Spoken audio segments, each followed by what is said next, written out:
दीप्त्रे ज्वाला परिवृताय सर्वारिष्टविनाशाय सर्वसम्पत्कराय सर्वदिक्शोभनकराय सहस्रज्वालाय परमात्मने परब्रह्मणे परञ्ज्योतिषे हुं फट् स्वाहा।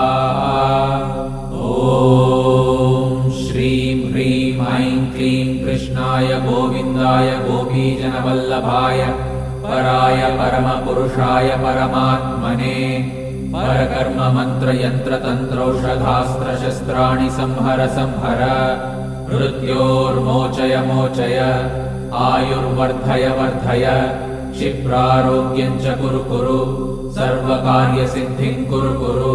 ॐ नमो भगवते महासुदर्शनाय दीप्त्रे ज्वाला परिवृताय सर्वारिष्टविनाशाय सर्वसम्पत्कराय सर्वदिक्शोभनकराय सहस्रज्वालाय परम